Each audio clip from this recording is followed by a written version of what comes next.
नमस्ते। श्रावण मास के नाग पंचमी त्योहार से जुड़े बहुत सारी कहानियां हैं। उसमें से आज हम कुछ देखेंगे। कुछ समय पहले की बात है। एक नगर था, शांत, समृद्ध और संपन्न। उसी नगर में एक किसान रहता था। मेहनती, साधारण और शांति प्रिय जीवन जीने वाला वह किसान अपने खेत में दिन रात मेहनत करता था। उसके खेत में एक कोने में एक नाग का पुराना बिल था। वह नाग नागिन अपने छोटे छोटे बच्चों के साथ रहते थे। समय बीता और श्रावण मास आ गया और श्रावण पर्व का विशेष त्योहार यानी नाग पंचमी भी आ गई।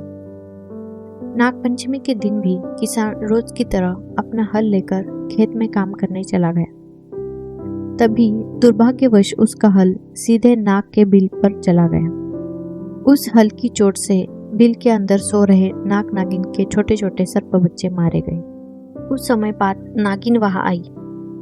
वह बहुत घबराई हुई इधर उधर देखने लगी। उसका बिल पूरी तरह तहस नहस हो चुका था। उसके बच्चे अब जीवित नहीं थे। उसने हल पर खून के धब्बे देखे।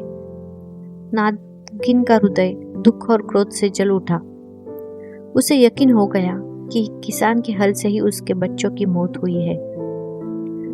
उसने मन में प्रतिशोध लेने की ठान ली। जिसने मेरे बच्चों को मारा है, मैं उसे और उसके पूरे कुल को समाप्त कर दूंगी। वह क्रोध में तिल मिलाती हुई किसान के घर गई। उस रात जब सब सो रहे थे, उसने किसान, उसकी पत्नी, बहू, बेटियां और बेटों को सभी को डस लिया। पूरा घर शोक में डूब गया। सभी मृत पड़े थे। लेकिन कुछ समय बाद नागिन को पता चला कि किसान की एक बेटी विवाह के बाद दूसरे गांव में रहती है और वह बच गई है। नागिन ने निश्चय किया, अब मैं जाकर उसे भी डस लूंगी, तभी मेरा बदला पूरा होगा। वह तुरंत उस गांव पहुंची जहां वह लड़की रहती थी। लेकिन वहां एक अद्भुत दृश्य उसका स्वागत कर रहा था। उस बेटी ने नाग पंचमी के दिन पूजा के लिए एक लकड़ी की चौकी और उस पर नाग नागिन और उनके बच्चों की आकृति बनाई थी। उसने श्रद्धा से उनकी पूजा की, उन्हें दूध का प्रसाद चढ़ाया, दुर्वा, चंदन और फूल अर्पित किए। आंखें बंद करके श्रद्धापूर्वक नाग देवता से प्रार्थना कर रही थी।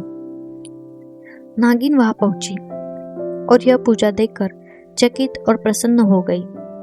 उसने दूध पिया। इतने में पूजा करती लड़की की आंखें खुल गई। सामने स्वयं नागिन खड़ी थी। डर से कांपती हुई लड़की पीछे हटने लगी। लेकिन नागिन ने शांत स्वर में कहा, बेटी डर मत, तू कौन है, तेरे माता पिता कौन है? लड़की ने अपनी पूरी कहानी विस्तार से नागिन को सुना दी। जब नागिन ने सुना कि यह वही किसान की बेटी है जिसके परिवार को उसने समाप्त कर दिया और यह वही लड़की इतनी श्रद्धा से नागों की पूजा कर रही है, तो नागिन को बहुत पछतावा हुआ। उसका हृदय पिघल गया। उसने मन में सोचा, जो मुझे इतनी भक्ति से पूछती है, उसके पिता का वंश मैंने नष्ट कर दिया। यह घोर पाप है। तभी नागिन ने उस लड़की को सच बताया कि किस तरह उसने उसके परिवार को डसा था। लड़की ने जब यह सुना तो उसे बहुत दुख हुआ। उसने विनती की, क्या आप मेरे माता पिता और परिवार को फिर से जीवित कर सकती है?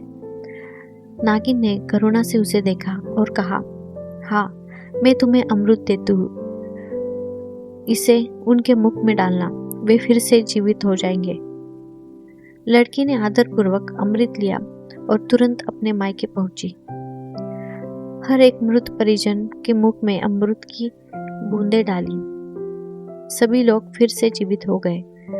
सारा घर खुशियों से भर गया। जब किसान को सारी बात पता चली तो उसने अपनी बेटी से पूछा, बेटी यह व्रत तुमने कैसे किया था, मुझे भी बताओ। लड़की ने उसे पूरा नाग पंचमी व्रत का विधि विधान समझाया और अंत में कहा, पिताजी अगर पूरा व्रत न भी कर सके तो कम से कम ये बातें अवश्य करें। नाग पंचमी के दिन जमीन न खोदे, न कोई चीज तले, तवे पर कुछ पकाए नहीं और नाग देवता को नमस्कार करें। तब से किसान और उसका पूरा परिवार हर वर्ष श्रद्धा से नागपंचमी मनाने लगे। जिस तरह नागिन उस लड़की से प्रसन्न हुई, उसी तरह वह हर उस व्यक्ति से प्रसन्न होती है जो श्रद्धा और नियम से यह व्रत करती है। यह कथा हमें सिखाती है कि भक्ति, श्रद्धा और पश्चाताप के सामने क्रोध और बदला भी शांत हो सकता है, और यह भी कि प्रकृति के जीवों का आदर करना चाहिए और उनके साथ सह अस्तित्व में रहना कितना आवश्यक है। अगर आपको यह वीडियो अच्छा लगा हो तो प्लीज़ लाइक कीजिए, शेयर कीजिए, चैनल को सब्सक्राइब कीजिए। धन्यवाद।